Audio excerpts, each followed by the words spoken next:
Mettre en contexte, je vais faire une différence aujourd'hui entre le métier de pompier traditionnel, comme un pompier à Gatineau, puis le pompier de Kentley, qui va être différent. Nous, à Kentley, on est temps partiel. Ça veut dire que moi, mon emploi, contrairement à un pompier de Gatineau, le pompier de Gatineau, lui, il est en caserne 24/7, il dort là, puis lui, il attend les appels.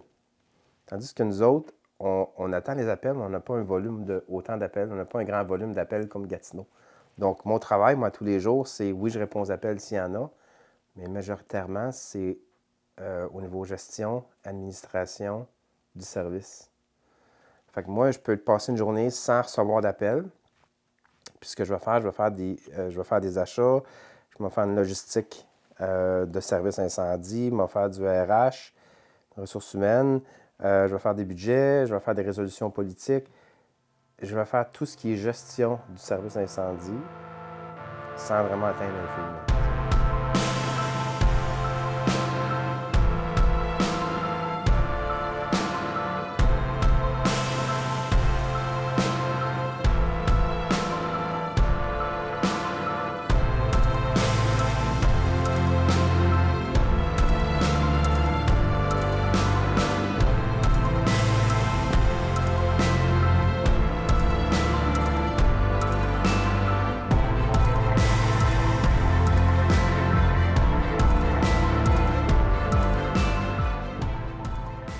Moi, j'aimerais ça te dire que j'ai toujours rêvé de pompier, mais ça n'a pas été le cas. Moi, j'ai un chemin un petit peu particulier où est-ce que moi, je viens de la région de Montréal. J'ai étudié en éducation physique. Je m'en allais en éducation physique à l'université. Et puis, j'ai essayé de devenir policier à Montréal. C'était mon rêve d'enfant, de devenir policier. Puis, j'ai fait mes entrevues, puis j'ai été accepté à la police de Montréal. Et puis, on avait un test d'optométrie à faire. Puis, j'ai fait mon test d'optométrie avec succès. Sauf qu'à la fin du test, la personne, l'optométriste, me dit « On va faire un test de daltonisme ». Puis j'ai découvert à ce moment-là que j'étais daltonien, je ne le savais pas. Fait que je ne vois pas les couleurs. Mais moi, ça a toujours été normal, c'était ma vision. Fait que ce jour-là, j'ai découvert que j'étais daltonien, puis j'ai pas pu rentrer dans la police à cause de ça. Le monde incendie est arrivé un petit peu à travers tout ça. Quand je travaillais en course automobile, j'ai déménagé à Kentley, par hasard. On s'est bâti au Mont-Cascade, puis une personne qui accueillait les nouveaux citoyens du Mont-Cascade m'a dit « Ça ne tendrait pas d'être pompier. » Mais moi, ça ne m'était jamais passé dans l'esprit, dans ma vie, de vouloir devenir pompier. Donc, à 35 ans, j'ai eu la chance d'appliquer au service incendie sans savoir c'était quoi. J'étais consultant en course automobile pendant ce temps-là. Puis le service incendie, c'est du temps partiel. Donc, tu y vas quand tu es disponible. Puis, tout comme je suis tombé en amour avec le monde du hockey puis dans la course automobile, je suis tombé en amour avec le monde de l'incendie. Et puis, j'en mange, j'ai trippé. Dès que j'ai commencé là-dedans, j'ai vraiment adoré.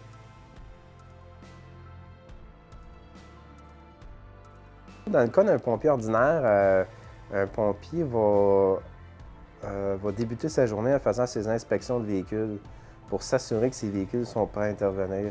Est-ce que ses outils sont à l'intérieur? Est-ce qu'ils sont bien placés? Est-ce que son équipement de pompier est prêt à partir? Donc, il s'assure que le véhicule et les équipements sont prêts à intervenir. Donc, c'est la première chose qu'un pompier va faire, ça va être ses vérifications. Ensuite, ça va être suivi d'un repas, puis il peut avoir des activités, formation, entraînement physique, etc. Puis ils vont être en attente de faire des appels. Dans mon cas à moi, j'ai un travail de 8h à 16h ici. Malgré que je suis quand même 24/7, où je suis quand même disponible 7 jours sur 7, 24 heures par jour. S'il y a un appel ou un feu cette nuit, moi, je le reçois sur mon téléphone cellulaire puis je me déplace pour y aller. Donc, c'est vraiment un métier qui est 24/7. Mais 2 jours, de 8h à 16h, moi, je suis ici. Et puis, comme j'ai dit, je m'occupe de la gestion du service. Puis, si on a un appel entre-temps, je vais y aller. Puis, une fois que l'appel est fini, je reviens ici faire finir mon administration, ma prévention puis ma gestion.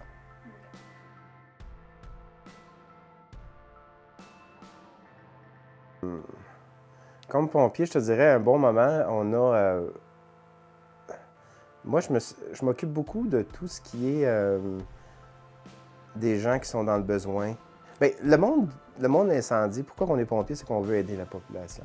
Okay? On veut aider le citoyen. Quand quelqu'un est dans le malheur, on va aller l'aider. On fait aussi des levées de fonds des fois pour des citoyens. Puis moi, c'est quelque chose qui me préoccupe puis que j'en fais quand même.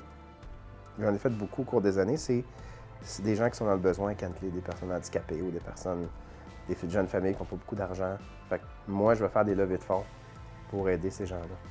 Fait que j'ai des beaux souvenirs d'avoir ramassé des bons montants d'argent, dont une fois, on avait ramassé près de 16 000 pour acheter un véhicule pour une personne de Kentley qui était disabled, qui avait besoin d'un véhicule à être modifié, puisqu'il était en chaise roulante. Fait qu'on avait fait une levée de fonds, on avait ramassé 16 000 pour lui.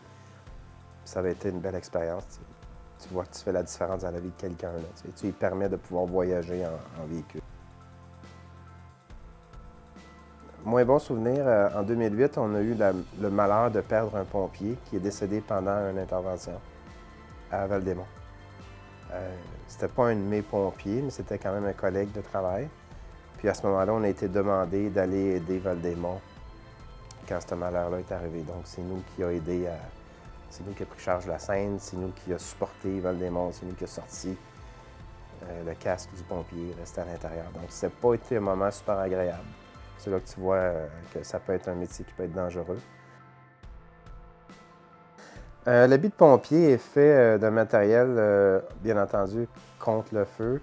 C'est un matériel qui peut prendre de grandes températures. Donc, à l'intérieur d'une maison, ça peut monter jusqu'à 1200 degrés. Puis cet habit-là va te permettre de pouvoir aller dans une maison à de grandes températures. Ça va t'empêcher de te brûler. C'est un matériel qui est fait de Kevlar, puis c'est un matériel qui va aussi t'empêcher de te faire couper. Parce qu'on est des fois à casser des fenêtres, ou au niveau des décarcérations automobiles, ou au niveau des résidences.